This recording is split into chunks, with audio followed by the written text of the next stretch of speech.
안녕하세요. 이완희 목사입니다. 오늘은 잠언 6장 20절에 35절 본문을 나누겠습니다. 근데 나누기 전에 좀 감사한 소식 한 가지 더 나누고 싶습니다. 제 영상 하단에 저를 이렇게 응원해 주시는 구독자분 중에 한 분이 최근에 제 영상을 좀 보지 못하셨나 봐요. 그래서 제 눈이 이렇게 빨간 걸 보면서 눈병 나셨냐, 왜 그러냐, 이렇게 물어보시는 분이 계셔서, 그 대답도 해드릴 겸, 또 감사한 또 고백도 함께 나누고 싶습니다. 눈병이 난 게 아니라, 눈에 이제 황반 천공이라는 그런 병이 있더라고요. 그게 뭐냐면, 안구 뒤쪽에 구멍이 생기는 겁니다. 그래서 빛 조절이 잘 안 돼가지고, 글씨가 구불구불하게 이렇게 보이는 그런 현상인데 그 구멍을 메우는 수술을 하고 또 아울러서 이제 백내장기가 조금 있어가지고 백내장을 미연에 방지하는 수술을 함께 받게 되었습니다. 근데 그 안구에 구멍을 메꾸는 그 자체도 중요하지만 제가 너무 감사한 게 이전에 오래전에 한번 영상 올릴 때 제가 운동하면서 이제 왼쪽 눈을 부상을 입게 되면서 심각한 그 비문증이 생겼습니다. 그러니까 보통 비문증이라는 게 왜 팔이 날아다니듯이 이렇게 눈앞에 이렇게 먼지 같은 게 보이는 거를 비문증이라고 하거든요. 근데 이제 저한테 생긴 비문증이 보통 비문증이 아니라 그 완전히 그 안구 앞에 까만 그 반지 모양의 반지 테 모양의 까만 테두리가 생기면서 완전히 눈을 시야를 가려버릴 정도로 그렇게 진한 그 비문증이 생기고 또 관리를 놓쳐버리는 시기를 놓치면서 거미줄처럼 막 그 시야에 거미줄처럼 막 이렇게 금이가 있는 그런 현상이 생겨가지고 좀 굉장히 좀 어려운 시기를 보내고 있었습니다. 근데 사실은 제가 청년들에게 복음을 증거하는 그런 목적을 가지고 운동하는 체육관, 킥복싱 체육관에 나가기 시작했었는데 심한 스파링도 아니고 가벼운 스파링을 하다가 이렇게 이제 톡 맞았는데 결국은 그게 이제 망막에 이상이 생기면서 그게 이제 노화와 맞물려서 그렇게 약해졌기 때문에 그런 현상이 생긴다 그러더라고요. 어쨌든 그래서 그렇게 불편한 증상이 생겼는데 지난번에 말씀드린 것처럼 그 일에 대해서 후회함은 없었습니다. 왜냐하면 내 그 눈 한쪽을 잃어버리고 귀한 한 생명을 찾아왔기 때문에 정말 내 육신의 어느 부분이라도 내어주고 귀한 영혼 구원할 수 있다면 앞으로도 더 기꺼이 그런 일을 감내할 수 있습니다라고 그렇게 고백을 했었거든요. 근데 정말 진심이고 정말 제 육신에 어떤 뭐를 내어주고 한 영혼을 구원할 수 있다면 앞으로도 계속 더 구원할 수 있다면 제가 잃어버리는 것에 대해서 그렇게 저는 후회함이 없습니다. 그럼에도 불구하고 불편한 것은 말로 할 수가 없었습니다. 여러분 생각해 보세요. 앞에 시야에 반지 모양의 아주 진한 반지 모양의 태가 딱 껴있다 그러면은 그리고 막 거미줄처럼 이제 시야가 가려지니까 저도 모르게 이렇게 굉장히 이렇게 그 시야로 인해서 마음이 압박이 오고 너무 불편하고 때로는 이렇게 우울함까지 이렇게 겹쳐서 오는 거를 느끼게 되었는데 그래서 큰 병원에 가서 물어봐도 그런 비문증은 의사도 내 눈을 대신해서 볼 수 있는 건 아니니까 뭐 내가 얼마나 불편한지는 잘 모르는 것 같아요. 그리고 그런 비문증을 없애는 수술이 따로 있지는 않다. 그래서 사실은 그건 이제 평생 안고 살아야 된다. 그렇게 이제 진단을 받았었거든요. 요번에 수술 받으면서 선생님에게 그 부분을 좀 말씀을 드렸어요. 제가 이렇게 심각한 비문증이 있는데 그 부분 고칠 수 없냐 그랬더니 선생님이 그건 장담할 수 없다. 그거는 고칠 수 있다라고 말할 수 없다.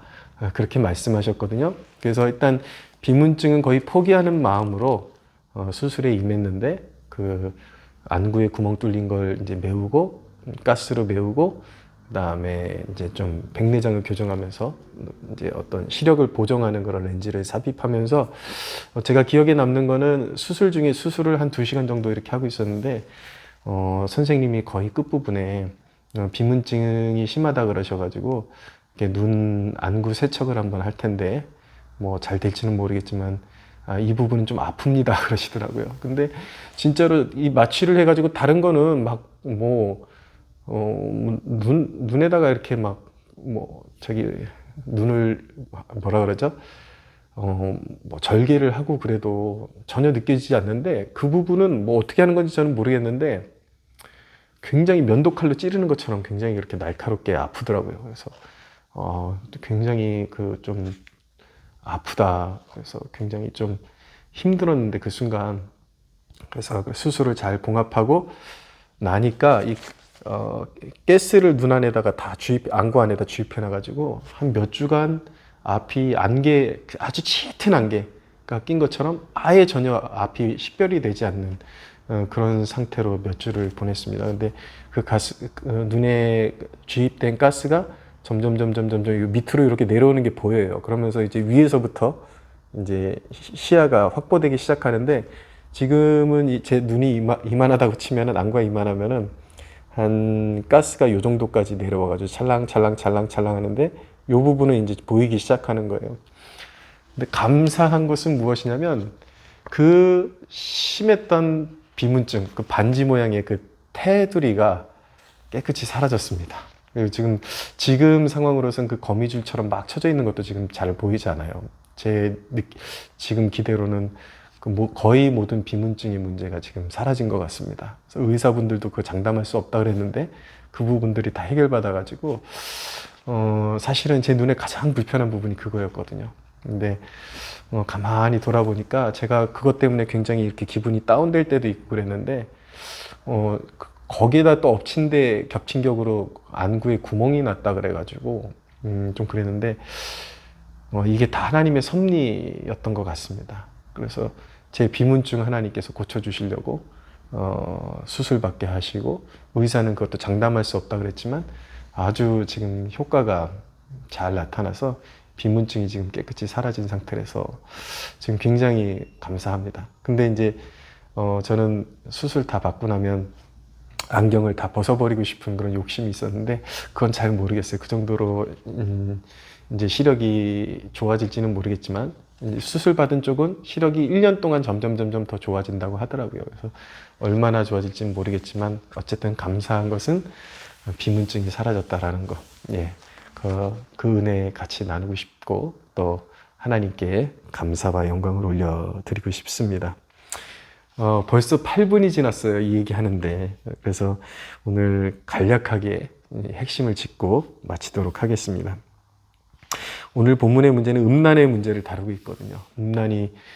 그 음란의 죄악을 방치했을 때 우리의 삶에 얼마나 심각한 폐단을 가져올 수 있는지. 음란이라는 것은 사실은 남녀노소 누구나 할 것 없이 그 삶에 맴돌면서 그 마음을 굉장히 번잡하게 만들고 혼란하게 만드는 그런 주제입니다.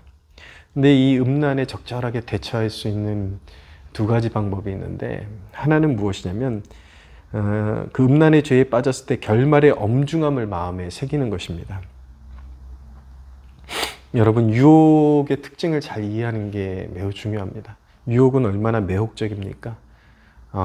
그 열매를 따서 먹으면 굉장히 달콤할 것 같고 매혹적이고 그런 이제 특성을 가지고 있죠. 그러나 오늘 말씀 26절에 보면은 음녀로 말미암아 사람이 한 조각 떡만 남게 되며 음란한 여인은 귀한 생명을 사냥함이니라. 그런 음란의 죄악은 너무나도 매혹적이고 달콤하지만 그런 것에 창념하게 되면 결국 생명을 사냥당하게 된다. 정말 그렇습니다. 음란의 죄악을 미연에 잘 다스리지 못하면 정말 소중한 것들을 잃게 됩니다. 우리 주위에 아주 유능하게 하나님 앞에 쓰임 받았다가 이 음란의 죄악에 대해서 소홀히 여기다가 그 하나님의 종으로서의 그 영광스러운 직분을 다 송두리째 빼앗겨 버린 사람들이 있습니다. 음란의 죄악이 그것을 탐닉하고 막 누적시킬 때에는 너무나도 달콤하고 그렇지만 결국은 헤어나오지 못하고 그 결말은 100% 너무나도 쓴 잔을 마시게 하는 그런 특성을 가지고 있는 것입니다. 음란은 마음에서 일어나는 것조차 삶을 황폐하게 만들죠. 음란한 것은 단순히 어떤 행실로 이렇게 실천되는 것만 조심해야 되는 것이 아니라 우리 마음에서 계속 맴도는 것 자체도 다스릴 수 있어야 합니다. 굉장히 그것을 계속 그 생각에서 맴도는 것을 방치하게 되면 그 생각만으로도 굉장히 그 사람의 정신세계가 황폐해지고 그것을 떠올리는 순간에는 달콤한 것 같지만 거기에 이제 젖어들기 시작하면은 생활이 안 돼요. 삶이 황폐화돼 버리죠. 정신세계가 황폐화되고 일상이 황폐화되게 됩니다. 우리가 조심해야 되는 것은 29절에 남의 아내와 통간하는 자도 이와 같을 것이다. 그를 만지는 자마다 벌을 면하지 못하리라. 우리 그리스도인 나름 신앙인이라고 하는 사람들 가운데 정말 상상치 못할 그런 죄 가운데 사는 사람들이 제법 있습니다. 남의 배우자를 탐하거나 아니면 자기가 배우자가 있는데 다른 이성을 흠모하거나 이것도 사실은 그 속성은 너무나도 추악한 음란의 죄악인 것입니다. 근데 하나님께서 반드시 음란한 자를 다스리시고 그 죄악에 젖어드는 자들을 반드시 하나님께서 벌하신다라는 것을 성경이 분명하게 말씀하고 있죠. 그 음란의 죄악을 벗어버리지 않으면 그것을 미연에 방지하지 않으면 반드시 수치를 당하는 날이 오게 되는 것입니다. 그래서 늘 우리 마음에서 일어나는 그런 일들을 점검하고 그러나 우리가 원치 않아도 부스부스 그런 생각들이 들어오고 그런 유혹들이 도사리고 있기 때문에 항상 우리는 회개를 통해서 회개를 잘 적절하게 우리는 적합하게 회개를 잘 활용할 줄 알아야 됩니다. 하나님 주님 앞에 진솔하게 회개하고 그런 더러운 마음을 내려놓고 그런 유혹과 죄악에서 씻음을 받아서 계속 회개하고 그리고 마음에서 그런 생각이 떠오를 때에 미연의 그런 생각을 방지하고 하나님의 말씀으로 채워나가는 그런 훈련이 필요한 것이죠. 두 번째, 그런 음란의 죄를 이기는 길은 귀한 열매를 주실 것을 기대해야 됩니다. 내가 정말 하나님의 말씀을 신뢰하고 거룩을 지켜나갔을 때 하나님께서 내게 주실 귀한 보상들이 있다는 것을 꼭 믿어야 합니다. 하나님께서는 좋은 만남도 허락해 주시고 또 귀한 사명도 맡겨 주십니다. 하나님이 주시는 것만이 안전하고 우리에게 진정한 만족을 준다는 사실을 항상 가슴에 새기십시오. 하나님이 주시지 않은 것들은 이 인간의 어떤 탐욕이 하나님이 주신 것에 자꾸 만족하지 않고 저 하나님이 주신 그 바운더리 밖에 있는 게 더 맛있어 보이고 더 좋아 보이거든요. 근데 그게 죄의 특성이고 유혹의 특성입니다. 근데 실제로 그것을 취하는 순간 거기서 그것을 꺾어서 깨무는 순간 거기서 단맛이 나는 것이 아니라 거기서 쓰디쓴 맛을 봐야 하는 것이고 진노의 잔을 마셔야 되는 것입니다. 거기에는 진정한 만족이 없는 것이죠. 시편 119편 9절에는 청년이 무엇으로 그 행실을 깨끗게 하리까 오직 주의 말씀을 따름이니이다 라고 말씀하고 있는데 주님의 말씀을 항상 품어야 합니다. 주님의 말씀이 우리의 발의 등불이 되어주신다라고 말씀하고 있거든요. 대저 명령은 등불이요 법은 빛이다. 그리고 훈계의 책망은 곧 생명의 길이라 라고 말씀하고 있는데 말씀을 귀히 여길 줄 알고 말씀을 품으면 그 말씀의 빛으로 말미암아 유혹의 실체를 보게 되고 그리고 안전한 길로 걸을 수 있도록 성령께서 우리 곁에서 늘 도우실 것입니다. 여러분, 하나님은 우리에게 가장 좋은 것을 준비하고 계십니다. 가장 아름다운 것들을 예비하고 계십니다. 겉만 번지르르 하지만 결국 우리의 삶을 파괴하는 것들에 마음을 두지 말고 하나님께서 주시는 선한 것들로 조금 주시면 조금 먹고 항상 하나님이 주시는 것들이 가장 안전하고 복되고 우리의 삶을 윤택하게 한다라는 그 신뢰감을 갖는 여러분들 되시기를 주님의 이름으로 축복합니다.